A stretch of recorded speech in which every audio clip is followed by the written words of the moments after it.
Hi everybody and welcome back to Lost Genre Reddit Stories.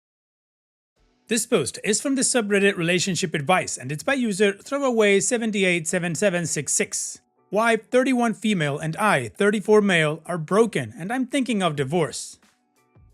So, a little backstory. My 34 male, wife 31 female and I have been together for 5 years and married for 3. The past 2 years have been pretty stressful for her and me as she was finishing up her master's in a really competitive program.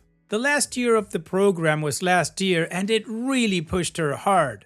During that time, our time in the bedroom dwindled away to nothing as she was always either studying or in class. She finished the master's 7 months ago. I was expecting that things would pick up in the bedroom again after it was over, but it hasn't.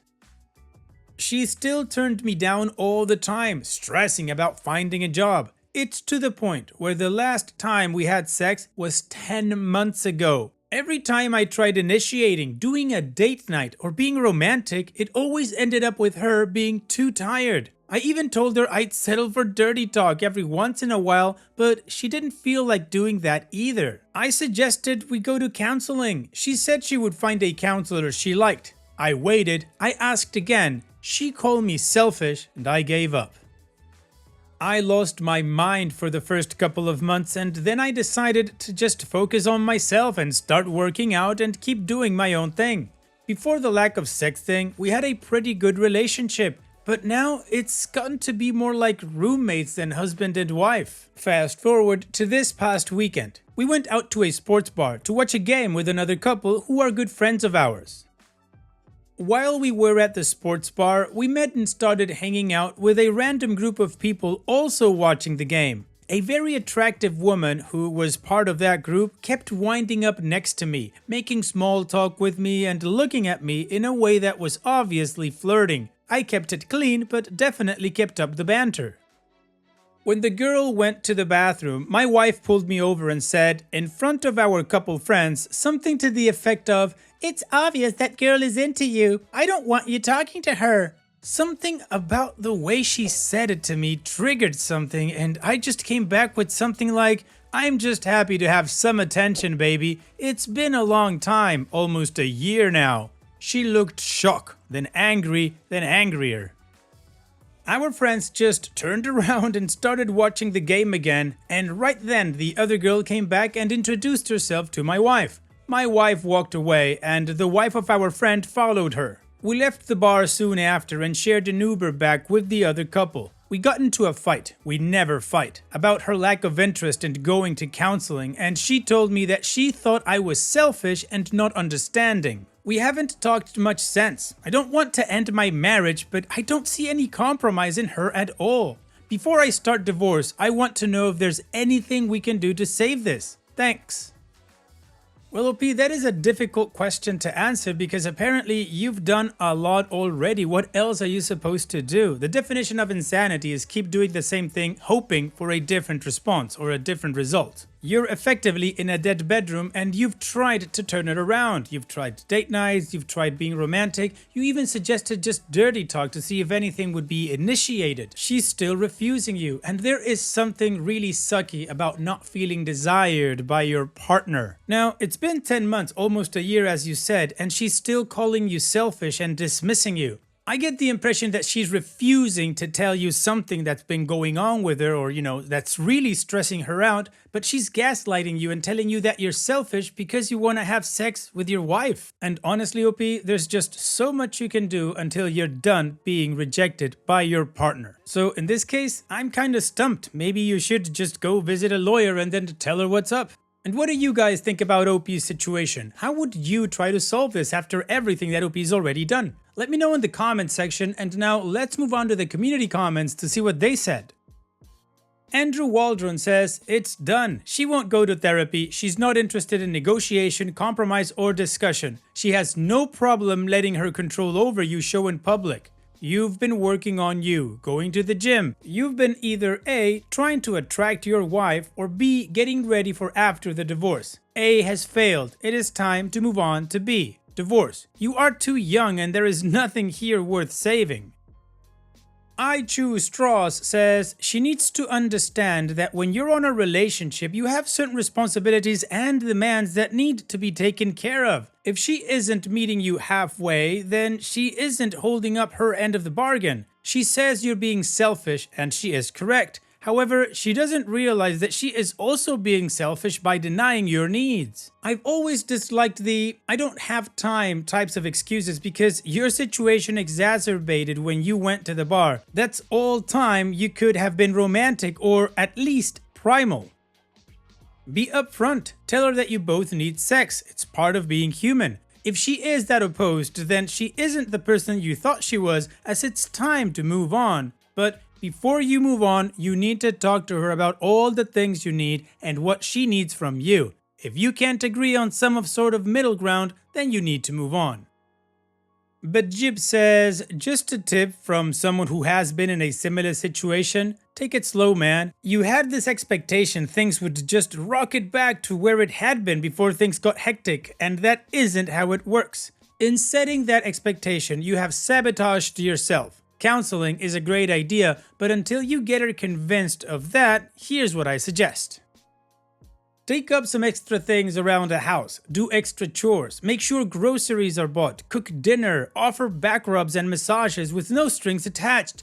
Take time to just randomly sit next to her on the couch and watch a show. Even if it isn't a show you're into, you need to ease back into it like you're first together again, or you're going to continually sabotage your future together. Hard to disagree with that whole response.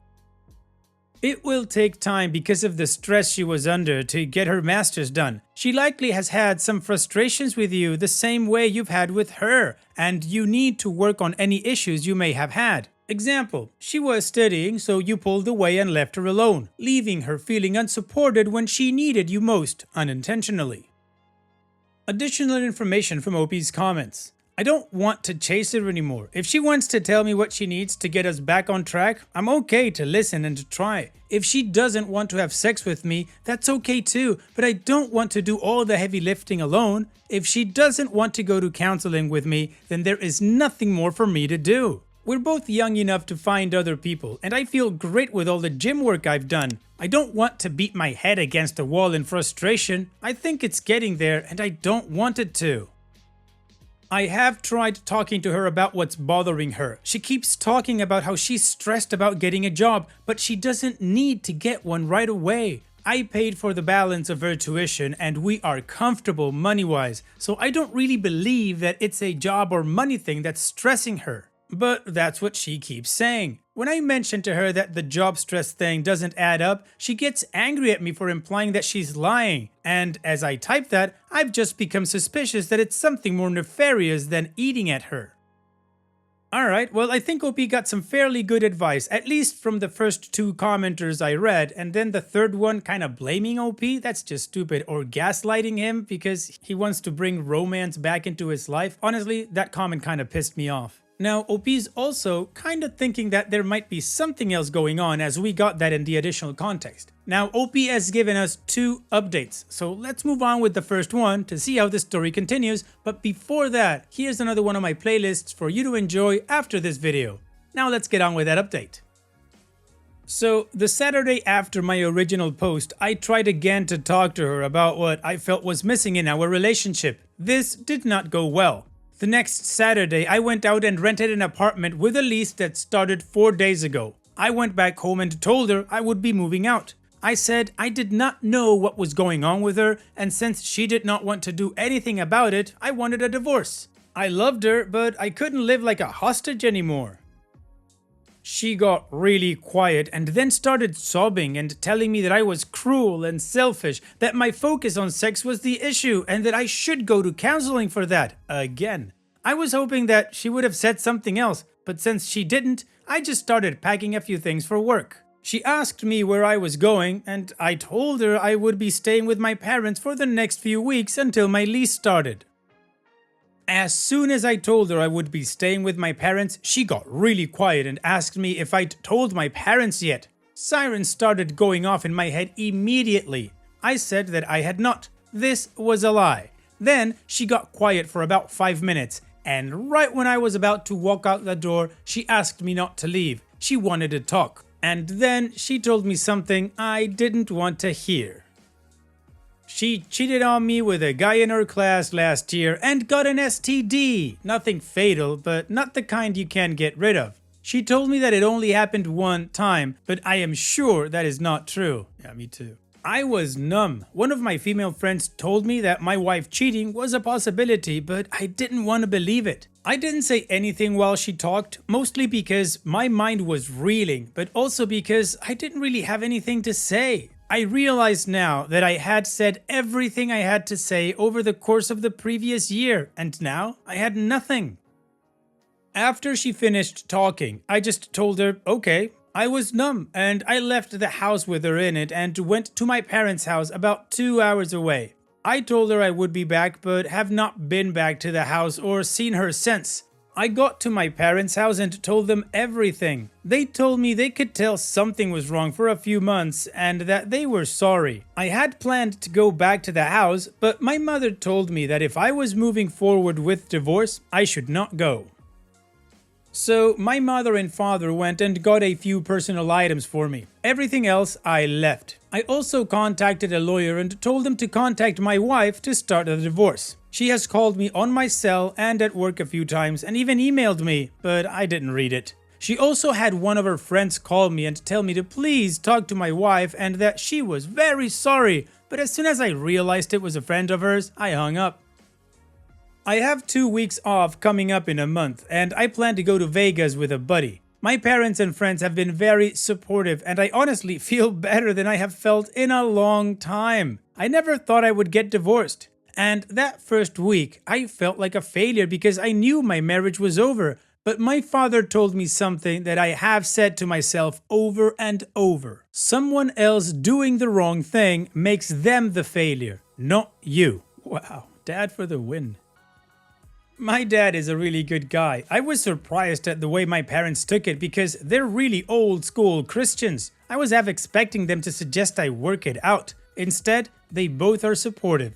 Anyway, I hung out this weekend with a girl from my job whom I've always gotten along with. She saw me at work last week without my ring and asked me what happened. I told her that my wife and I were divorcing. She gave me a hug in the office, and that hug felt like the best thing in the world.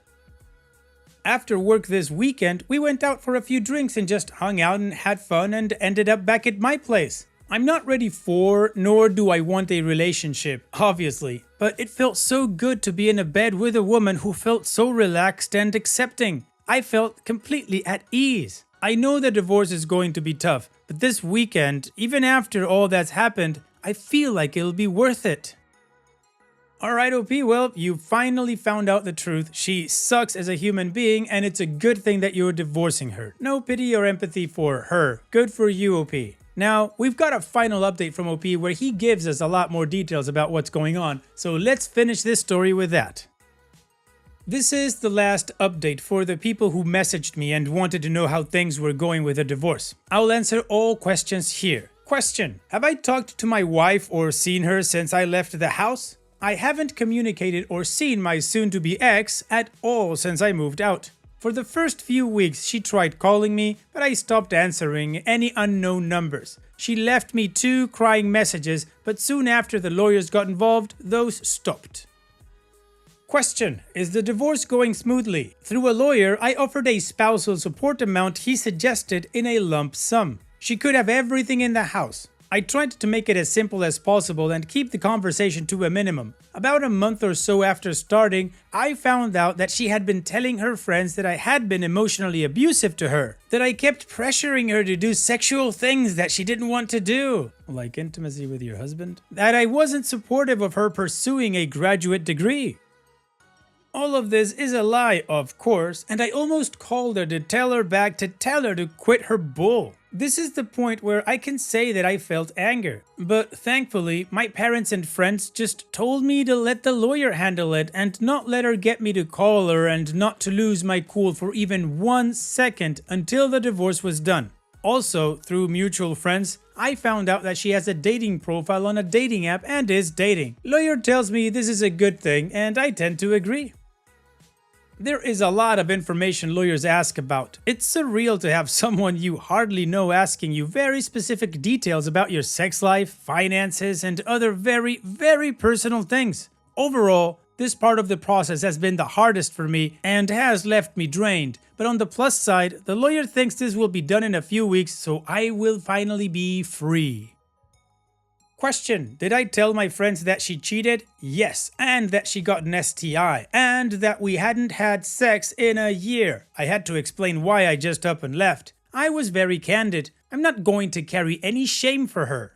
Question: how much does the divorce cost? I can't say exactly, but between $100,000 to $150,000 for a one-time buyout. Yikes. Question: did I get an STI from her? No. I had myself checked once right after she told me and another time since, and I'm clear. Question: would I get married again? Emphatic no. The last 3 years were emotionally draining for me and emasculating. Every stereotype I heard about marriage before I got married has come to pass. My wife was entitled and didn't hold herself accountable in the marriage. She kept reminding me of her rights and my responsibilities. She felt that everything bad that happened to us was my fault, and she insisted that her feelings become my facts. And worst of all, she would easily project her mistakes and guilt onto me and make me carry them instead of dealing with them like a grown-up. I was raised to believe that husband and wife were in things together, responsible for each other. But when I look around, all I see is the message that women do too much and men are the problem. That women don't need men. That if a wife is unhappy in her marriage, then it's the man's fault. And maybe she can do better. I see it in some of my friends' marriages. My friends' wives just casually disrespect their husbands all the time. And I felt that from my soon-to-be ex-wife 100%. I realize now that before I met my wife, I was already very happy. I really didn't want for anything.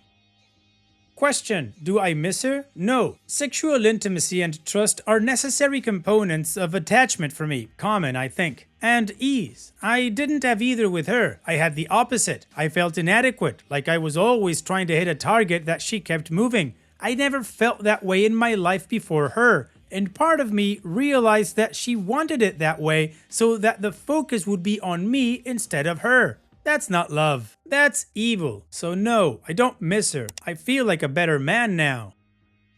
Question: am I still dating the colleague from work? We haven't slept together in a few weeks, but we still hang out and I enjoy it. I would call us friends. That's it. Thanks for all the support. Well, OP, congratulations on your upcoming divorce. You seem to be doing well and happy. And I have to say one thing. Your whole perspective about marriage, you and your friends and all that, has been absolutely not my experience. My wife is simply awesome. So I think that the safe conclusion is, it all depends on the person that you marry. In any case, OP, here's wishing you the best in the future. So take care and thank you for sharing. Now, let's finish this video with a mood booster post. This post is from the subreddit Malicious Compliance, and it's by user The Frustrated Poet. If you leave the ward, we will discharge you. This is a story from over a decade ago and has always stuck with me, and that I was reminded of by another post here. In 2001, my dearling daddy had to have surgery to remove one of his kidneys due to a large cyst. 2 days after his surgery, while he was on the ward recovering, he began to feel unwell. But thankfully, it was something he was used to that could be resolved easily: heart palpitations. Now, Dad has been having heart palpitations since the mid-90s, and while it was scary in the early days, by 2011, it was a really simple routine.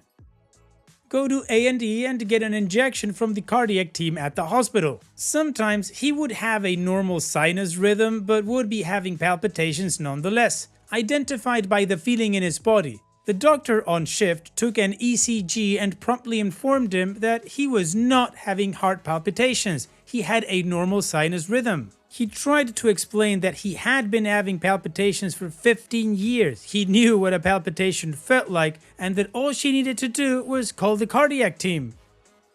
This was a semi-regular occurrence, about once a year, and the heart nurses all knew him by name and loved him. He's quite a character. The doctor refused to page the cardiac team, repeating that he wasn't having palpitations. For a couple of hours, that sat there in a panic, getting more and more distressed. It was outside of visiting times, so he was alone. He told the doctor that he would make his own way to the cardiac team, and she told him, "If you leave the ward, we will consider you absconded and we will formally discharge you." Again, this was 2 days after losing a major organ.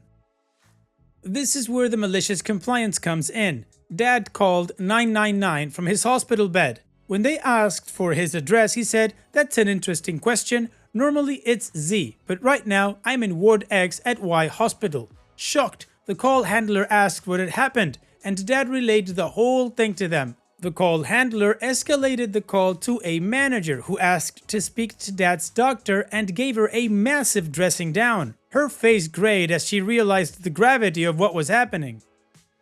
She immediately arranged for a porter to take him to the A&E, UK emergency room, to be assessed by the cardiac team. And what do you know? He was in fact having palpitations and had been for several hours. A quick injection later, his heart was back to normal and we were all left stunned by the whole thing. I was in my 20s at the time and Dad was my superhero, and seeing him crying in a hospital bed looking so scared and small will never leave me. I will never forget what that doctor did, and I'll never forgive her. She never even apologized to him or to us. Dad could probably have taken the hospital, the doctor, and the trust to court, but that's just not his bag, and he just let it go like water off a duck's back. 12 years later, and he's healthy and happy, but I honestly thought I might lose him because of an arrogant doctor and her stubbornness. Well, OP, hopefully she learned something new as a doctor, that even though you may have a sinus rhythm, you can still have palpitations, at least in your dad's case. Thank you for sharing, OP. And that's it for today's video. Thank you so much for taking the time to watch it. Now, if you've gotten to this point in the video, I assume that you like these stories that I'm reading out, so here are a couple more that you might enjoy. And if you don't have any time to watch another story right now, save it for later, and also, don't forget to hit that subscribe button.